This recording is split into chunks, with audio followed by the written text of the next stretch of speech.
১৬৮৭ সালে Isaac Newton তার বিখ্যাত গ্রন্থ প্রিন্সিপিয়া ম্যাথমেটিকাতে অরবিটের ধারণা তুলে ধরেন।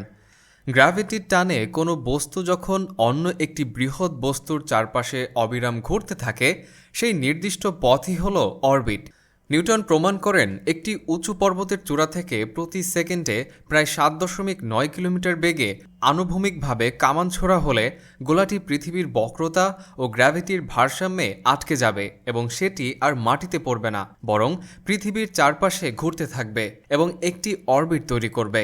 এই ধারণা স্পষ্টভাবে দেখিয়ে দেয় যে গ্র্যাভিটি গ্রহ, চাঁদ ও অন্যান্য উপগ্রহকে কক্ষপথে ঘুরিয়ে রাখার প্রধান শক্তি। পরবর্তীকালে এই ধারণার উপর ভিত্তি করেই আধুনিক স্যাটেলাইট প্রযুক্তির বিকাশ ঘটে। পৃথিবীর আকাশের দিকে তাকালে আমরা শুধু নীল শূন্যতা দেখি, কিন্তু এই শূন্যতার ভেতরেই ঘুরে বেড়াচ্ছে প্রায় ৮,০০০-এর বেশি সক্রিয় স্যাটেলাইট, যেগুলো নিঃশব্দে আমাদের সভ্যতাকে সচল রাখছে। আমরা দৈনন্দিন জীবনে যতটা নির্ভর করি বিদ্যুৎ, পানি বা ইন্টারনেটের ওপর, ঠিক ততটাই, এমনকি তার চেয়েও বেশি নির্ভর করি এই অদৃশ্য যন্ত্রগুলোর ওপর। যদি পৃথিবীর সব স্যাটেলাইট হঠাৎ ১ সেকেন্ডে বন্ধ হয়ে যায় কোনো সতর্কতা ছাড়াই, তাহলে এর পরিণতি কতটা ভয়াবহ হতে পারে সেটাই জানার চেষ্টা করব আজকের ভিডিওতে। স্যাটেলাইট হলো মানুষের তৈরি এমন যন্ত্র যা পৃথিবীর চারপাশের নির্দিষ্ট কক্ষপথে ঘুরে নানা ধরনের তথ্য আদান প্রদান করে। আমরা যখন ফোনে কথা বলি, লাইভ ক্রিকেট দেখি, আবহাওয়ার পূর্বাভাস জানি বা গুগল ম্যাপে রাস্তা খুঁজি, সব কিছুর পেছনেই আছে এই নীরব মহাকাশ যোদ্ধারা। আপনি যখন মোবাইলে ১ সেকেন্ডে কথা বলেন, সেই সিগন্যাল প্রায় ৭২,০০০ কিলোমিটার পথ ঘুরে আবার আপনার কানে ফিরে আসে এই স্যাটেলাইটের সাহায্যে। একটি সাধারণ যোগাযোগ বা ন্যাভিগেশন স্যাটেলাইট বানাতে গড়ে ২০০ মিলিয়ন থেকে ৫০০ মিলিয়ন মার্কিন ডলার খরচ হয়। কিছু আবহাওয়া বা সামরিক নজরদারি স্যাটেলাইটের খরচ তো $১ বিলিয়ন ছাড়িয়েও যায়। এই বিপুল খরচের কারণ হল স্যাটেলাইটকে এমন পরিবেশের জন্য তৈরি করতে হয় যেখানে কোনো মেরামতের সুযোগ নেই। মহাকাশে তাপমাত্রা কখনো -১৫০ ডিগ্রি সেলসিয়াস, আবার কখনো +১২০ ডিগ্রি। সেখানে বাতাস নেই, পানি নেই, কিন্তু রয়েছে তীব্র বিকিরণ, মাইক্রোমিটিওরাইটের আঘাত ও সূর্যের প্রাণঘাতী রশ্মি। তাই একটি স্যাটেলাইট বানাতে ৫ থেকে ১০ বছর সময় লাগে। মহাকাশে গিয়ে যদি স্যাটেলাইটের একটি ছোট অংশ ব্যর্থ হয়, তাহলে পুরো স্যাটেলাইট অকেজো হয়ে যেতে পারে। পৃথিবীতে যেমন রিপেয়ার করা যায়, মহাকাশে তা সম্ভব নয়। ইতিহাসে এমন অসংখ্য ঘটনা আছে যেখানে উৎক্ষেপণের কয়েক মিনিটের মধ্যেই স্যাটেলাইট ধ্বংস হয়ে গেছে বা কক্ষপথে গিয়ে সাড়া দেওয়া বন্ধ করেছে। এ কারণেই একটি স্যাটেলাইট বানানোকে অনেক বিজ্ঞানী বলেন পৃথিবীর সবচেয়ে নিখুঁতভাবে তৈরি যন্ত্র। ১৯৫৭ সালের ৪ অক্টোবর তৎকালীন সোভিয়েত ইউনিয়ন ইউএসএসআর বিশ্বের প্রথম কৃত্রিম উপগ্রহ স্পুটনিক-১ উৎক্ষেপণ করে। এটি ছিল মাত্র 83.6 কেজি ওজনের একটি লোহার গোলক, যার ৪টি রেডিও অ্যান্টেনা ছিল। এই উৎক্ষেপণটি সারা বিশ্বে স্পেস এজ বা মহাকাশ যুগের সূচনা করেছিল এবং আমেরিকা ও রাশিয়ার মধ্যে এক তীব্র প্রতিযোগিতা শুরু হয়। স্পুটনিক-১-এর প্রতিক্রিয়ায় মার্কিন যুক্তরাষ্ট্র ১৯৫৮ সালের ৩১ জানুয়ারি তাদের প্রথম কৃত্রিম উপগ্রহ এক্সপ্লোরার-১ উৎক্ষেপণ করে। ১৯৬২ সালে আমেরিকা প্রথম যোগাযোগ স্যাটেলাইট টেলস্টার-১ উৎক্ষেপণ করে, যা প্রথমবার পৃথিবীর ২ প্রান্তের মধ্যে সরাসরি টিভি সম্প্রচারের সুযোগ করে দেয়। আজ পৃথিবী এমন এক পর্যায়ে পৌঁছেছে যেখানে স্যাটেলাইট ছাড়া আধুনিক সভ্যতা অচল। বাংলাদেশও এই মহাকাশ যুগে পিছিয়ে নেই। ৫৭তম দেশ হিসাবে ২০১৮ সালে উৎক্ষেপণ করা হয় বঙ্গবন্ধু স্যাটেলাইট-১। এটি হলো বাংলাদেশের প্রথম নিজস্ব যোগাযোগ স্যাটেলাইট। এর মাধ্যমে দেশের টেলিভিশন সম্প্রচার, ইন্টারনেট সংযোগ, মোবাইল যোগাযোগ এবং দুর্যোগ ব্যবস্থাপনায় স্বনির্ভরতা তৈরি হয়েছে। আগে যেসব সেবা বিদেশি স্যাটেলাইটের উপর নির্ভর করত, এখন তার একটি বড় অংশই নিজস্ব স্যাটেলাইটের মাধ্যমে পরিচালিত হচ্ছে। বঙ্গবন্ধু স্যাটেলাইট-১ শুধু প্রযুক্তিগত অর্জন নয়, এটি বাংলাদেশের মহাকাশ সক্ষমতা ও ডিজিটাল ভবিষ্যতের প্রতীক। স্যাটেলাইট কিভাবে কাজ করে? প্রতিটি স্যাটেলাইটে থাকে সৌর প্যানেল, ব্যাটারি, সেন্সর, কম্পিউটার ও ট্রান্সমিটার। স্যাটেলাইট মূলত ৩টি জিনিসের উপর নির্ভর করে: পাওয়ার, যোগাযোগ এবং কন্ট্রোল।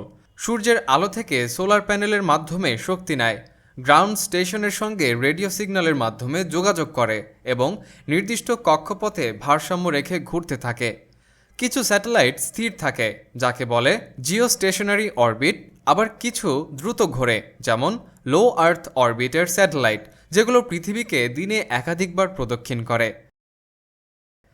একাধিক বাস্তব ও বৈজ্ঞানিক কারণ আছে যার ফলে পৃথিবীর প্রায় সব স্যাটেলাইট একসাথে অচল হয়ে যেতে পারে।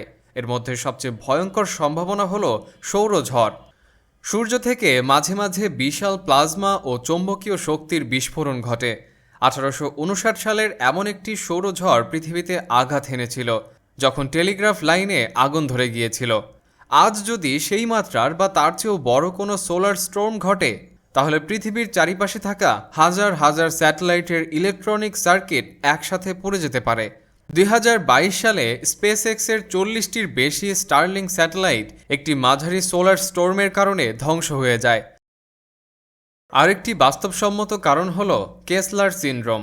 এটি এমন এক পরিস্থিতি যেখানে একটি স্যাটেলাইট ধ্বংস হলে তার ধ্বংসাবশেষ কাছাকাছি অন্য স্যাটেলাইটে আঘাত করে সেগুলোকেও ভেঙে ফেলে এবং সেই ভাঙা টুকরোগুলো আবার অন্য স্যাটেলাইটে আঘাত হানে। একবার এই চেইন রিয়াকশন শুরু হলে পুরো কক্ষপথ ধীরে ধীরে মহাকাশের মাইনফিল্ডে পরিণত হয়। 2009 সালে একটি রাশিয়ান পরিত্যক্ত স্যাটেলাইট একটি সক্রিয় মার্কিন স্যাটেলাইটের সাথে ধাক্কা খেয়ে এই ভয়ঙ্কর সম্ভাবনার বাস্তব প্রমাণ দিয়েছিল। বিজ্ঞানীরা আশঙ্কা করেন একটি বড় দুর্ঘটনা পুরো পৃথিবীর স্যাটেলাইট নেটওয়ার্ককে কয়েক দশকের জন্য অচল করে দিতে পারে।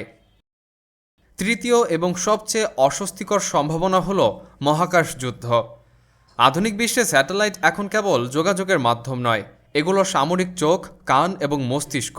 যুক্তরাষ্ট্র, রাশিয়া, চীন ও ভারত ইতোমধ্যে অ্যান্টি স্যাটেলাইট মিসাইল বা ASAT টেস্ট করেছে। 2021 সালের রাশিয়ার একটি ASAT পরীক্ষায় এত বেশি ধ্বংসাবশেষ তৈরি হয়েছিল যে আন্তর্জাতিক মহাকাশ স্টেশন পর্যন্ত বিপদের মুখে পড়েছিল। যদি কোনো বিশ্বযুদ্ধ শুরু হয়, তাহলে প্রথম আঘাত আসবে স্যাটেলাইটের ওপর। একাধিক দেশ একসাথে শত শত স্যাটেলাইট ধ্বংস করলে কয়েক ঘন্টার মধ্যেই পুরো পৃথিবী ডিজিটাল অন্ধকারে ঢুকে পড়তে পারে। AI নিয়ন্ত্রিত সাইবার অ্যাটাক, যা স্যাটেলাইটের গ্রাউন্ড কন্ট্রোল সিস্টেম হ্যাক করে একসাথে হাজার হাজার স্যাটেলাইট বন্ধ করে দিতে পারে। 2022 সালে একটি সাইবার আক্রমণে ইউরোপের হাজার হাজার স্যাটেলাইট ইন্টারনেট টার্মিনাল একসাথে অচল হয়ে গিয়েছিল। এটি ছিল ছোট আকারের একটি সতর্ক সংকেত। এখন প্রশ্ন হলো, যদি সত্যি একদিন সকালে ঘুম থেকে উঠে দেখি আকাশের সব স্যাটেলাইট একসাথে নীরব হয়ে গেছে, তাহলে কি হবে? প্রথম আঘাতটি আসবে যোগাযোগ ব্যবস্থায়। আমাদের মোবাইল ফোন কাজ করবে, কিন্তু ইন্টারনেট ভয়াবহভাবে ধীর হয়ে যাবে বা অনেক জায়গায় পুরোপুরি বন্ধ হয়ে যাবে। কারণ পৃথিবীর প্রায় 60% আন্তর্জাতিক ডাটা ট্রান্সমিশন কোনো না কোনোভাবে স্যাটেলাইটের উপর নির্ভরশীল। বিশেষ করে গ্রামাঞ্চল, দ্বীপ, পাহাড়ি এলাকা ও সমুদ্রের মাঝখানে থাকা জাহাজগুলো একেবারে যোগাযোগ বিচ্ছিন্ন হয়ে পড়বে। 2022 সালে ইউক্রেন যুদ্ধের সময় যখন কিছু স্যাটেলাইট নেটওয়ার্ক সাময়িকভাবে বন্ধ হয়ে গিয়েছিল, তখন পুরো যুদ্ধক্ষেত্রের যোগাযোগ ব্যবস্থায় বিশৃঙ্খলা নেমে আসে। এটি একটি বাস্তব উদাহরণ যা দেখায় স্যাটেলাইট ছাড়া আধুনিক যোগাযোগ কতটা দুর্বল। এরপর সবচেয়ে ভয়ঙ্কর ধাক্কাটি আসবে ন্যাভিগেশন ও জিপিএস ব্যবস্থায়। বিমান, জাহাজ, train, ride sharing app, Google map সবকিছুই জিপিএস নির্ভর। স্যাটেলাইট বন্ধ হয়ে গেলে আকাশে থাকা হাজার হাজার বিমান মুহূর্তের মধ্যে বিপদের মুখে পড়বে। যদিও পাইলটদের হাতে ব্যাকআপ সিস্টেম থাকে, তবুও একসাথে এতগুলো বিমানকে নিরাপদে নামানো হবে প্রায় অসম্ভব। 1983 সালে সোভিয়েত ইউনিয়নের একটি যাত্রীবাহী বিমান ভুল ন্যাভিগেশনের কারণে সীমান্ত অতিক্রম করেছিল এবং পরে ভূপাতিত হয়। এই ঘটনা দেখায় সঠিক স্যাটেলাইট ন্যাভিগেশন না থাকলে কী ভয়াবহ পরিণতি হতে পারে। স্যাটেলাইট বন্ধ হলে ব্যাংকিং ও অর্থনীতি প্রায় অচল হয়ে পড়বে।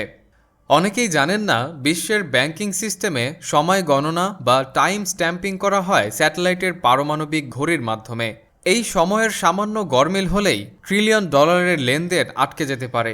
2010 সালে একটি ছোট স্যাটেলাইট টাইমিং ত্রুটির কারণে ইউরোপের কিছু স্টক এক্সচেঞ্জে কয়েক ঘন্টার জন্য লেনদেন বন্ধ হয়ে গিয়েছিল। এখন কল্পনা করুন, সব স্যাটেলাইট একসাথে বন্ধ হলে বৈশ্বিক অর্থনীতি কয়েকদিনের মধ্যেই ধসে পড়বে। এরপর আসে আবহাওয়া পূর্বাভাস ও দুর্যোগ ব্যবস্থাপনা। ঘূর্ণিঝড়, বন্যা, সুনামি, দাবানল এসবের আগাম সতর্কতা আসে মূলত স্যাটেলাইট থেকেই। বাংলাদেশে সিডর, আয়লা বা আম্পানির মতো ঘূর্ণিঝড়ে মৃত্যুর সংখ্যা কম হওয়ার প্রধান কারণ ছিল স্যাটেলাইট ভিত্তিক পূর্বাভাস। যদি স্যাটেলাইট না থাকে তাহলে ঘূর্ণিঝড় হয়তো উপকূলে আছড়ে পড়বে, কিন্তু মানুষ কোনো পূর্বাভাস পাবে না।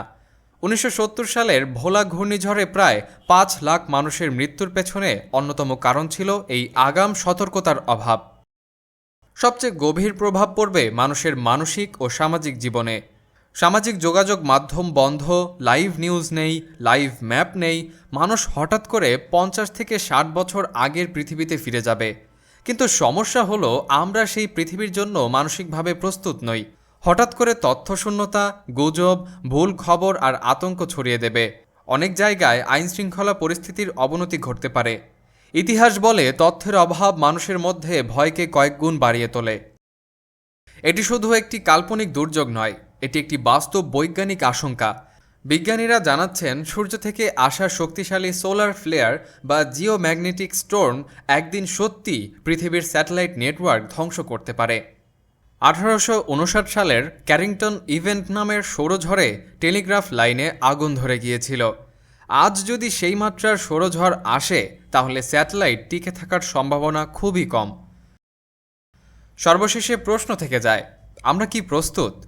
উত্তর হলো আংশিক।